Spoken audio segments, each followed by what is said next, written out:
गुंज हा राहुलजी गांधी यांनी उचललेला एक आवाज आणि म्हणजेच विद्यार्थ्यांचा आवाज याच्यासाठी आज आम्ही आपल्या वाशिम जिल्ह्यामध्ये काँग्रेस पक्षाच्या वतीनं आमच्यासोबत NSUI युथ काँग्रेस यांना सगळ्यांना घेऊन या कार्यक्रमाची आम्ही आज जिल्ह्यामधून सुरुवात केली। कारण आज रोजी विद्यार्थ्यांचा आवाज राहुलजी गांधी देशाचे जे आमचे विरोधी पक्षनेते आहेत खऱ्या अर्थानं त्यांनी विद्यार्थ्यांच्यासाठी भांडण्याचं काम सुरू केलं। आज रोजी आमचा विद्यार्थी अतिशय संभ्रमात पडलेला आहे, कारण कितीही गरिबीतून येऊन त्यांना अभ्यास करण्याचा प्रयत्न केला, कुठेही क्लास लावले तरी त्याला माहीत नाही की माझ्यासोबत किती अन्याय होणार आहे, मी त्याच्यामध्ये पास होईल का। कारण पेपर फुटीच्यामुळे या शासनावर विद्यार्थ्यांचा भरोसा राहिला नाही, पालकाचा भरोसा राहिला नाही। कारण तिनं किती काही प्रकारची मेहनत जरी केली तरी त्या पालकाचा विद्यार्थ्याचा त्याच्यावर भरोसा राहिला नाही।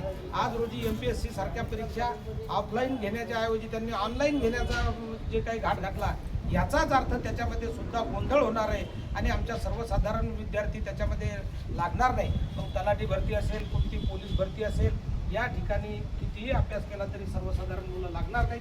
याच्यासाठी काँग्रेस पक्षाच्या वतीनं आम्ही आज विद्यार्थ्यांचा आवाज याच्याखाली जे राहुलजी गांधी यांनी आम्हाला जो प्रोग्राम दिला ते प्रत्येक आम्ही जिल्ह्यामध्ये प्रत्येक ठिकाणी जाऊन प्रत्येक विद्यार्थ्याला आम्ही सोबत घेऊन याच्यासाठी आवाज उठवणार।